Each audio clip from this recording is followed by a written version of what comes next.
Información sobre la primera carta de Pedro.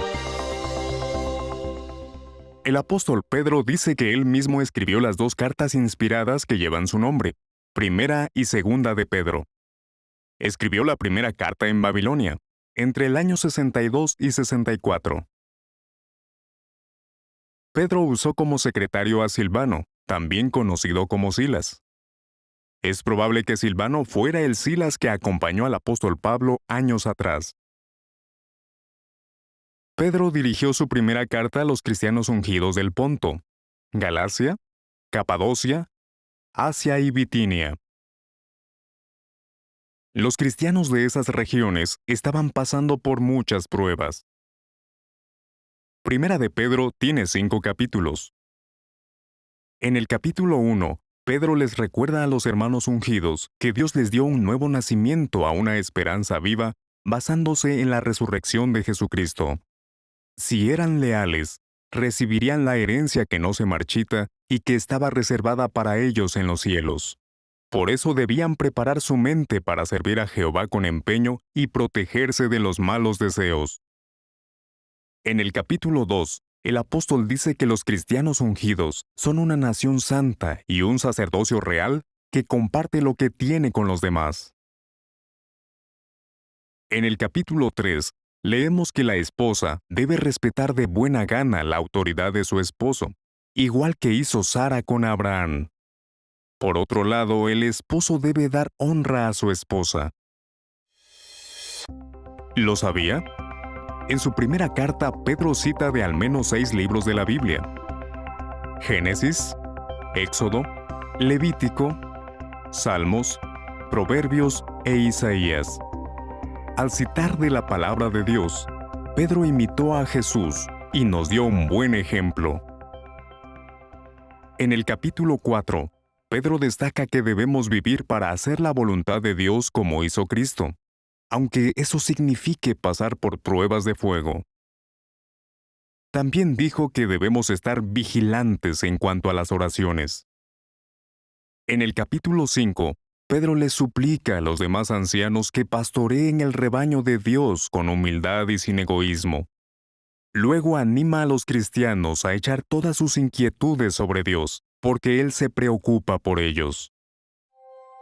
Cuando lea la primera carta de Pedro, fíjese en que debemos preparar nuestra mente para actuar, en cómo debemos tratar a nuestro cónyuge, y en que debemos estar dispuestos a pasar por pruebas mientras esperamos que venga el reino de Dios.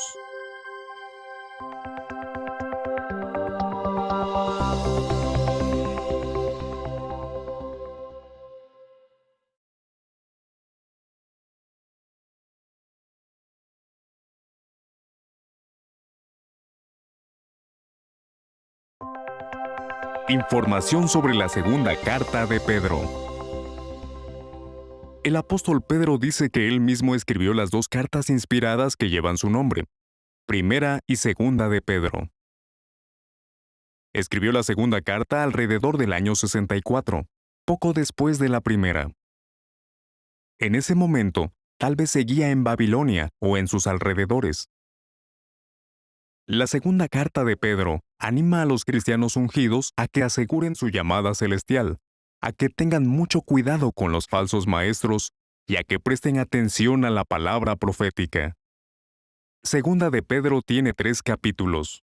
El capítulo 1 habla de la transfiguración de Cristo, que permitió que Pedro, Santiago y Juan vieran la gloria que Cristo tendría cuando fuera el Rey del reino.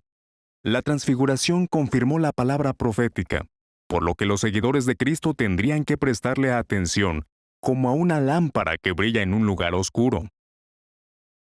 En el capítulo 2, Pedro nos advierte que aparecerían falsos maestros que introducirían sectas destructivas. Esos mentirosos que comenzarían a aparecer en el siglo I sufrirían el castigo de Dios, igual que le pasó a la gente de Sodoma y Gomorra. ¿Lo sabía? Cuando Pedro escribió su segunda carta, sabía que iba a morir pronto. Pero en vez de preocuparse demasiado por él mismo, siguió obedeciendo el cariñoso mandato de Jesús: alimenta a mis ovejitas. El capítulo 3 describe lo que ocurriría cuando Cristo fuera el Rey del reino. Pedro dijo que en ese tiempo habría burlones que a propósito pasarían por alto que Jehová ya había destruido a un mundo malvado en los días de Noé. Luego Pedro menciona la promesa de Dios de los nuevos cielos y la nueva tierra en los que reinará la justicia. Mientras tanto, el pueblo de Dios debe obedecer los santos escritos y dedicarse a realizar hechos de devoción a Dios. Cuando lea la segunda carta de Pedro, fíjese en que la transfiguración de Cristo fortalece nuestra fe en las profecías bíblicas, en que debemos tener cuidado con los falsos maestros y en que debemos esperar con paciencia los nuevos cielos, es decir, el reino de Dios, que gobernará una tierra llena de personas que amen a Dios.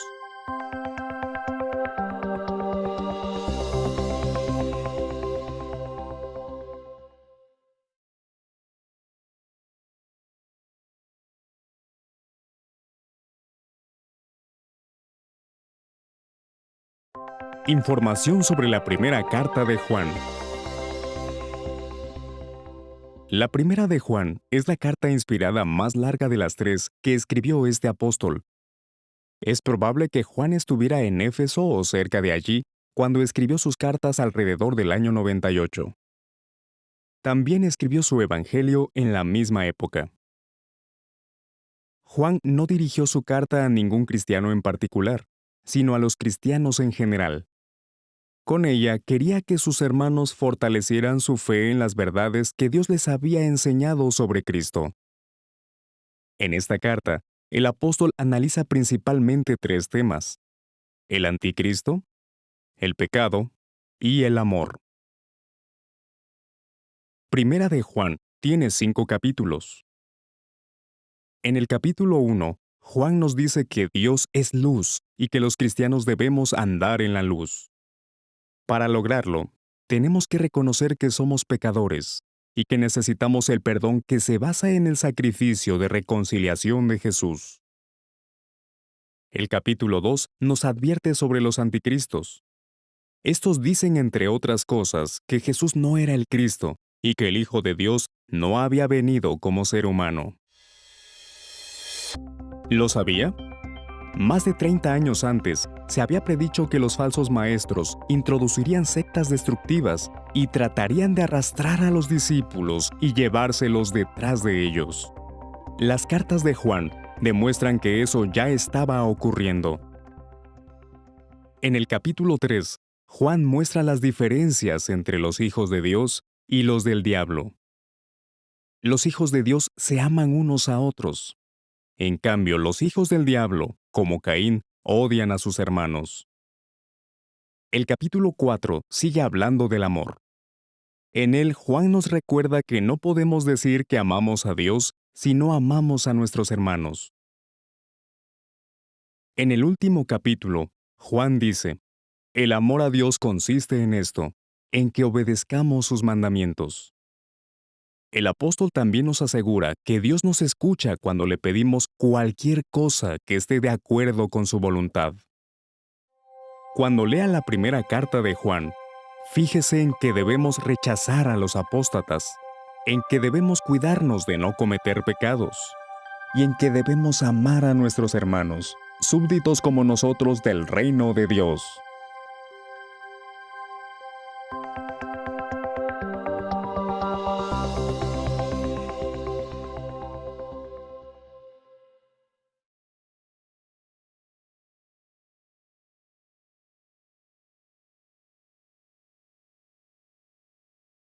Información sobre la segunda carta de Juan. Juan escribió su segunda carta, al igual que las otras dos, alrededor del año 98. En aquel momento, es probable que se encontrara en Éfeso o cerca de allí y que tuviera unos 100 años de edad. El apóstol comienza su carta diciendo: del anciano a la señora escogida y a sus hijos. Algunos piensan que la señora escogida pudo haber sido una congregación o una hermana espiritual llamada Kiria, que significa señora en griego. La segunda carta de Juan trata temas parecidos a la primera. Por ejemplo, Juan vuelve a destacar que los cristianos necesitan amarse unos a otros. También dice, el amor consiste en esto, en que sigamos andando según sus mandamientos.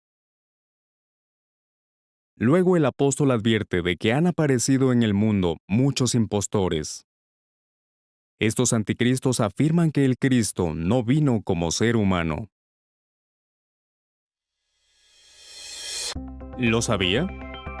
En 2 de Juan 10 y 11, el apóstol añade algo a lo que ya había dicho en su primera carta sobre cualquiera que vaya más allá de las enseñanzas de Cristo. Juan ordena, no lo reciban en sus casas, ni lo saluden. Esta carta muestra que Juan amaba mucho a sus hermanos ungidos. Quería que recibieran una recompensa completa. Parte de esta recompensa era que tuvieran el honor de gobernar con Cristo en su reino. Cuando lea la segunda carta de Juan, fíjese en cómo el anciano apóstol expresó su amor a sus hermanos, en que su deseo era que ellos siguieran andando según los mandamientos de Dios, y en que quienes se oponen con firmeza a la apostasía tendrán el honor de heredar el reino de Dios.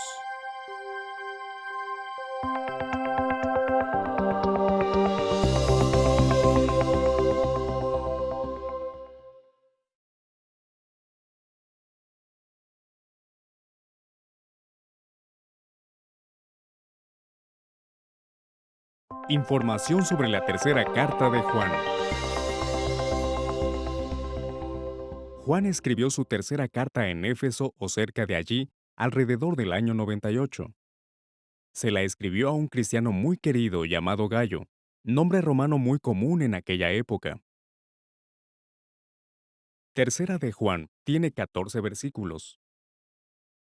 A Gayo se le conocía por ser un siervo de Dios leal, que siempre era amable con los hermanos que visitaban su congregación. El apóstol Juan lo felicitó por ser tan hospitalario. La actitud de Diótrefes era muy diferente a la de Gayo. Diótrefes no respetaba la autoridad de los apóstoles y quería ser el más importante en la congregación.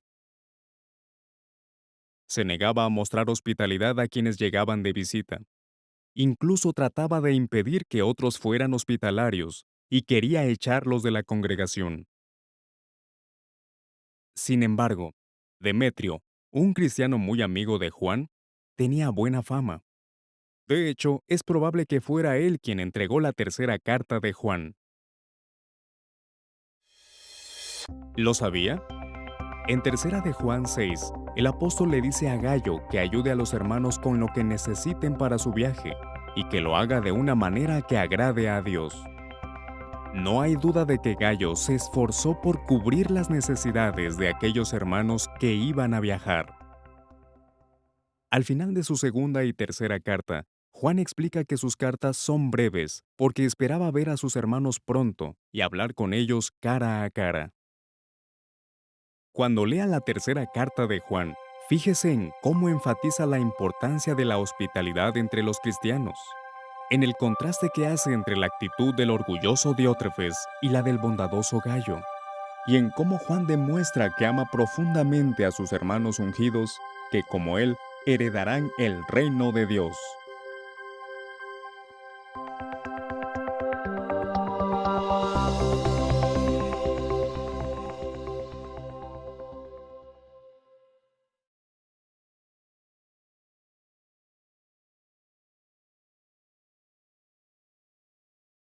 Información sobre la carta de Judas. Es muy probable que Judas, quien escribió esta carta inspirada, haya sido el mismo Judas que era medio hermano de Jesucristo. Judas escribió esta carta alrededor del año 65, probablemente en su tierra de origen. En aquel tiempo había surgido una situación peligrosa. Hombres inmorales y que actuaban como animales se habían metido disimuladamente en la congregación. Por eso Judas animó a los cristianos a luchar con todas sus fuerzas por la fe. La carta de Judas tiene 25 versículos. En el versículo 5, Judas nos recuerda que después de haber sacado a su pueblo de Egipto, Jehová destruyó a los israelitas que no demostraron nada de fe. El versículo 7 dice que al haber sufrido el castigo de fuego eterno, Sodoma y Gomorra y las ciudades de alrededor son un ejemplo que nos sirve de advertencia. Los versículos 12 y 13 utilizan metáforas muy descriptivas para hablar de los intrusos que se habían infiltrado en la congregación. Los llama rocas escondidas bajo el agua, nubes sin agua llevadas de acá para allá por el viento, árboles sin fruto que fueron arrancados de raíz, y olas bravas del mar que arrojan la espuma. ¿Lo sabía? La carta de Judas contiene información que no se halla en ninguna otra parte de la Biblia. Judas es el único que menciona la discusión que tuvieron el arcángel Miguel y el diablo por el cuerpo de Moisés. Y solo Judas hace referencia a la profecía de Enoc, que dice que Dios vendría con sus miríadas de ángeles para juzgar a los malvados. Judas termina su carta pidiendo a sus hermanos que se mantengan en el amor de Dios, que les tengan misericordia a algunos que tienen dudas, y que los salven arrebatándolos del fuego. Cuando lea la carta de Judas, fíjese en las referencias que hace a distintos juicios de Dios. Medite en sus descriptivas metáforas. Y note la importancia que le daba a la pureza y a la espiritualidad de aquellos que esperan heredar el reino de Dios.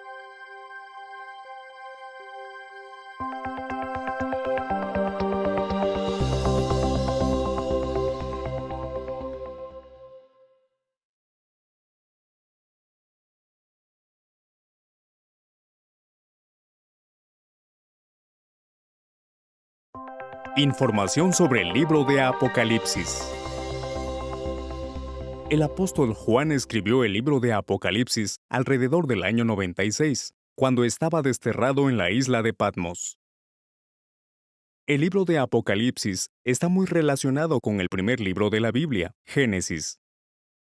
Génesis explica cómo se perdió el paraíso, y Apocalipsis cuenta cómo volverá a haber un paraíso en la tierra. El libro de Apocalipsis tiene 22 capítulos, en los que encontramos 16 visiones.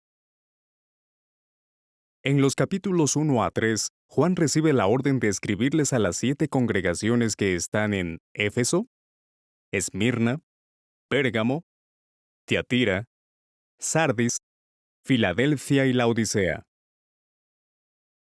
En los capítulos 4 y 5, Juan ve en una visión a Jehová sentado en el trono.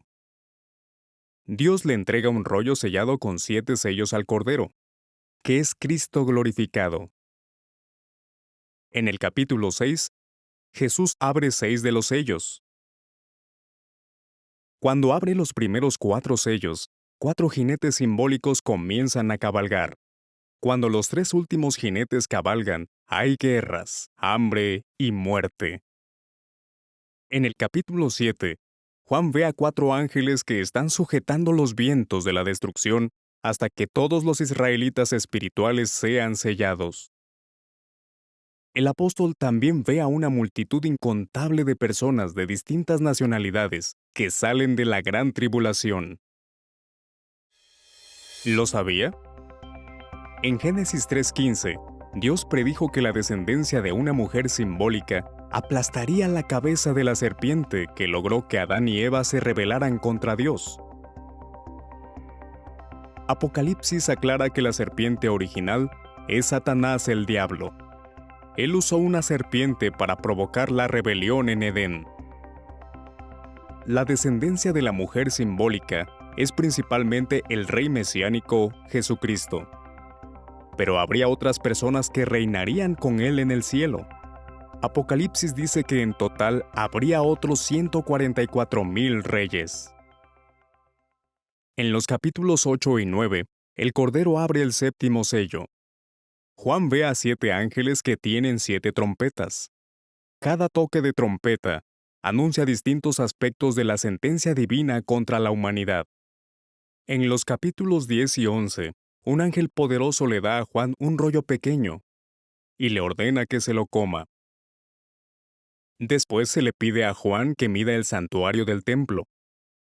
Y luego contempla lo que le ocurre a los dos testigos de Dios. Entonces el séptimo ángel toca la trompeta y con voz fuerte anuncia: El reino del mundo ha llegado a ser el reino de nuestro Señor y de su Cristo. En el capítulo 12, Juan ve el nacimiento de un niño, al que rápidamente llevan ante Dios y su trono. También ve que Satanás y sus ángeles son arrojados a la tierra. En el capítulo 13, Juan ve unas bestias aterradoras que dominan a la humanidad. El capítulo 14 presenta al Cordero de pie en el monte Sión con los 144,000. En los capítulos 15 y 16, 7 ángeles derraman sobre la tierra los 7 tazones de oro que contienen la furia de Dios. En estos capítulos descubrimos que la gran guerra de Dios contra las naciones se peleará en un lugar simbólico llamado Armagedón. Los capítulos 17 y 18 hablan de una prostituta borracha llamada Babilonia la Grande, que está sentada sobre una bestia salvaje de color rojo escarlata. Sin embargo, la bestia, con sus 10 cuernos, ataca a la prostituta y la destruye. En el capítulo 19, Juan ve que Jesús y sus ejércitos celestiales acaban con los malvados. Las últimas 3 visiones están en los capítulos 20 a 22 y hablan de que Satanás es encerrado en un abismo, del reino de 1000 años de Cristo, de la resurrección en la tierra y de la destrucción eterna de los hombres y ángeles rebeldes. Juan también ve la Nueva Jerusalén en toda su gloria, y un río de agua de vida que salía del trono de Dios y del Cordero. Las orillas del río están llenas de árboles de vida.